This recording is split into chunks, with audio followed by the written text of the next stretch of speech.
It starts the moment you open your eyes. The alarm goes off. It is 7 a.m. You have a plan for today. You promised yourself last night that today would be different. You were going to study, hit the gym, and finally clear that inbox. But right now, under the warm weight of the blanket, those promises feel like they belong to a stranger. There is a heaviness in your chest. It's not that you are tired, you slept for 8 hours.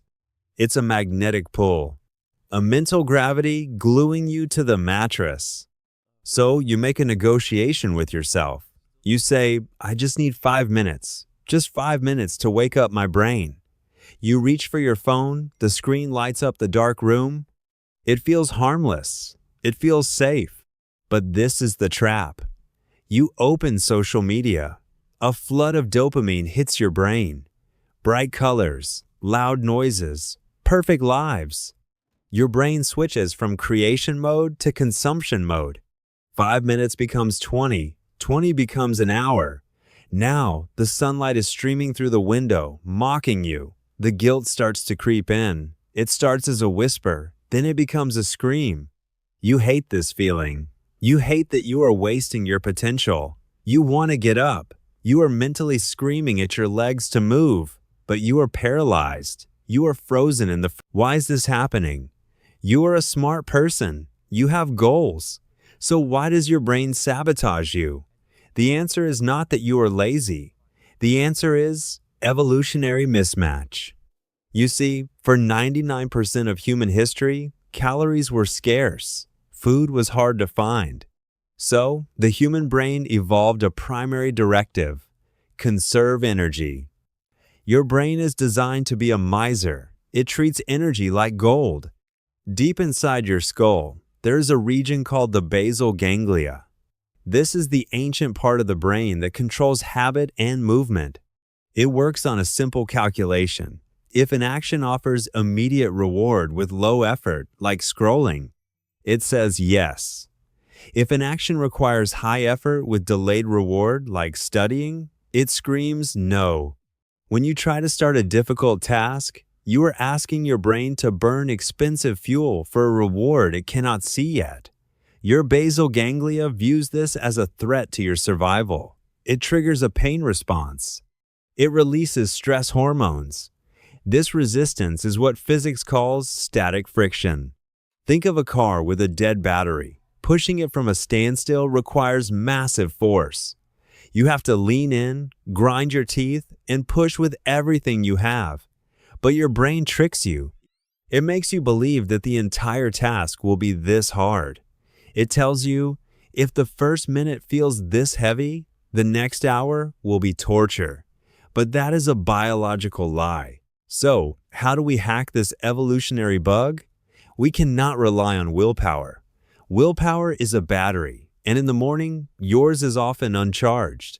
We need a strategy that bypasses the basal ganglia entirely. I call this the 90-second launch protocol. The rule is simple but non-negotiable. You never commit to the full task. You do not commit to studying for 3 hours. That is a threat.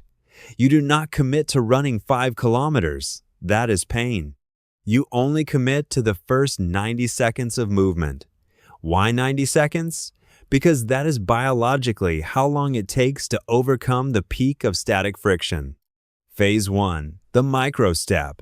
You must lower the barrier to entry until it is so low you would feel stupid saying no.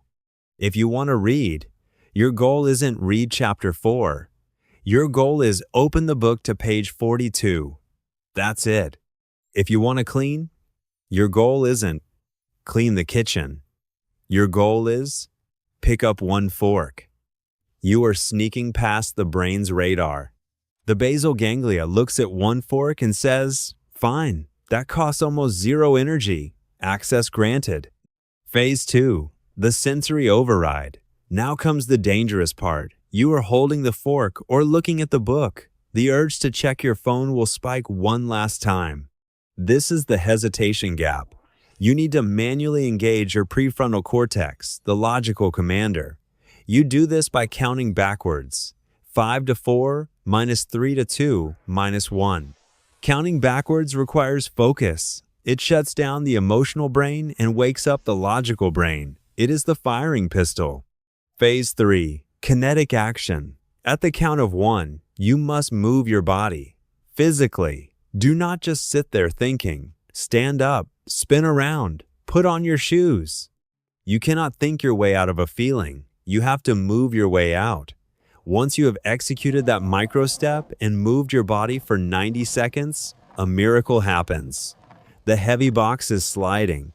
The friction is gone. You are in motion. Now, I have to warn you, the 90-second rule gets you started, but it doesn't guarantee you stay started. About 10 or 15 minutes in, you might hit a second wall. I call this the Valley of Despair.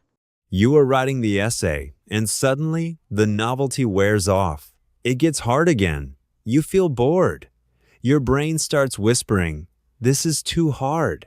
Let's just check Instagram for a second. This is normal. This is your brain doing a final vibe check. It is testing to see if you are serious. Most people quit here. They think, "Oh no, I'm lazy again." But they are wrong. Neuroscience tells us that deep focus is not a switch, it is a loading process. It takes about 20 minutes for your brain to fully load the context of a complex task into your working memory.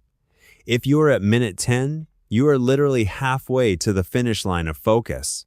You are standing 3 feet from gold. So when the boredom hits, do not fight it. Treat it like a wave. Surf it. Tell yourself, "I will just do 5 more minutes." If you can push past this second wall, the magic happens. The dopamine kicks in, the world fades away, you enter the flow. Here is the final truth I want to leave you with. This 90-second rule is not just about productivity. It is not just about getting good grades or making money. It is about identity. Every time you lose the morning to your phone, you are casting a vote. You are voting for the identity of a procrastinator. You are teaching your brain that you are a person who cannot keep promises to yourself. And that self-distrust is the heaviest weight of all. But every time you count to 5, stand up, and push through that initial friction, you are casting a vote for a new identity. You are proving to yourself that you are in control. You don't need to be perfect. You don't need to work for 12 hours a day. You just need to be the person who starts. The distance between the life you have right now and the life you dream of is only 90 seconds long. It is right there, on the other side of that friction. So, put down the phone, count to 5, and go. I'm Green. I'll see you in the flow.